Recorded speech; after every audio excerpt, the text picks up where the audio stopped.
brought to you by Silver Pumps.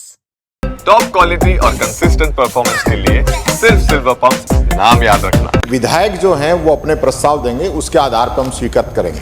तो आप चाहे कमेटी करें, पर वो कमेटी विधायकों से प्रस्ताव ले, ये तो इंश्योर करें आप।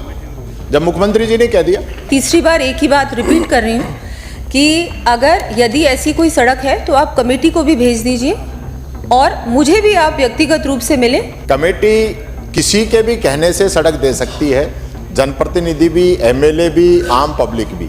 एक नंबर बात ये हो रही है, आप अपने क्वेश्चन के जवाब में जो आश्वासन दे रही है वो आप डायरेक्ट दे सकते हैं। जाके वास्तविक स्थिति भी देखेगी, उसकी जांच भी करेगी। उसके बाद जो भी प्रपोजल्स आएंगे वो प्राथमिकता से हम लोग देखेंगे कौन सी पहले लेनी है, कौन सी बाद में, लेकिन डेफिनेटली वो सारी सड़कें रिपेयर करनी है ना। सदन के नेता जो आश्वासन दे चुके हैं उसको भी आप नहीं मान रहे। मैं उसी को दोहरा रही हूँ कि सदन के नेता ने भी आश्वासन दिया है कि जो हमारे माननीय सदस्य हैं उनकी राय ली जाएगी। यदि ऐसी कोई सड़क है जो माननीय सदस्य को लगता है कि आवश्यकता है उस सड़क की, चाहे रिपेयरिंग हो चाहे नई सड़क हो, तो निश्चित रूप से मुझे बताएं, हम लोग उस पर कार्य करेंगे परीक्षण करवाने के बाद। इन पूरा उसका बहुत बहुत धन्यवाद। अगला प्रश्न है, पूछिए। माननीय मुख्यमंत्री जी ने अपने जो एप्रोप्रिएशन बिल पे कहा था कि विधायक जो हैं वो अपने प्रस्ताव देंगे, उसके आधार पर हम स्वीकृत करेंगे। तो आप चाहे कमेटी करें, पर वो कमेटी विधायकों से प्रस्ताव ले, ये तो इंश्योर करें आप। जब मुख्यमंत्री जी ने कह दिया, माननीय अध्यक्ष जी, हमारे नेता प्रतिपक्ष जी को बताना चाहूँगी, मैं तीसरी बार एक ही बात रिपीट कर रही हूँ कि अगर यदि ऐसी कोई सड़क है तो आप कमेटी को भी भेज दीजिए और मुझे भी आप व्यक्तिगत रूप से मिलें, तो बिल्कुल उस पे उसका पूरा इंस्पेक्शन करवाने के बाद कि अगर सच्ची में लगता है कि ऐसी सड़क है तो उसको बिल्कुल उसको टेकअप करेंगे। इसमें एक क्लैरिटी की आवश्यकता है। कमेटी किसी के भी कहने से सड़क दे सकती है, जनप्रतिनिधि भी, एमएलए भी, आम पब्लिक भी। एक नंबर बात ये हो रही है, आप अपने क्वेश्चन के जवाब में जो आश्वासन दे रही है वो आप डायरेक्ट दे सकते हैं, वो एक माननीय सदस्य की बात होगी।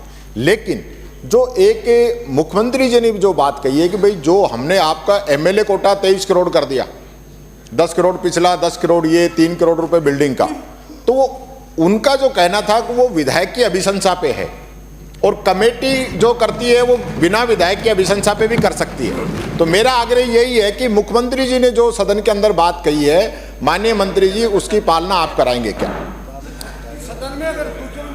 मैं जब आपको बहुत आश्वासन क्लियरली दे ही रही हूँ कि जैसा मुख्यमंत्री जी ने भी बजट रिप्लाई में कहा कि अगर विधायक की अनुशंसा पे हम लोग काम करेंगे, और ये उनकी भी ऐसा नहीं है कि ये जो कमेटी है ये सभी की अनुशंसा लेगी, जाके वास्तविक स्थिति भी देखेगी, उसकी जांच भी करेगी।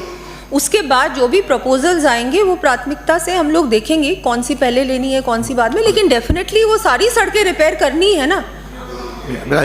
अगला प्रश्न है, मनीष यादव। हो गया, दो नहीं आ रही, कमेटी को दे दो। नहीं आ रही। अरे ऐसा नहीं है, मनीष यादव। उसके जब विधायक नेता प्रतिपक्ष भूलो मत, आपने भी यही किया था, जैसा आपने किया था वैसा आपकी परंपरा बनाई हुई है, हम भी वही करेंगे। अब इसमें मनीष यादव, आपके सदन के नेता जो आश्वासन दे चुके हैं उसको भी आप नहीं मान रहे। मैं उसी को दोहरा रही हूँ कि सदन के नेता ने भी आश्वासन दिया है कि जो हमारे माननीय सदस्य हैं उनकी राय ली जाएगी, उनकी भी वो जो देंगे प्रस्ताव। और इस बार बजट में भी माननीय अध्यक्ष जी, मैं बहुत क्लियरली कहना चाहूंगी, पिछले बजट में और इस बार जितना कुछ मिला है, चाहे किसी भी पार्टी का नेता हो, किसी भी पार्टी के हमारे एमएलएज हैं, ये बिना भेदभाव के इस बार बजट में और पिछली बार बजट में भी हमने दिया है। आपके जो पार्टी के जो एमएलएज हैं उन्होंने भी इस बात को माना है, सदन में एक्सेप्ट किया है कि बिल्कुल इस बार जो ऐसा बजट दोनों बार आया है जो इससे पहले कभी नहीं आया,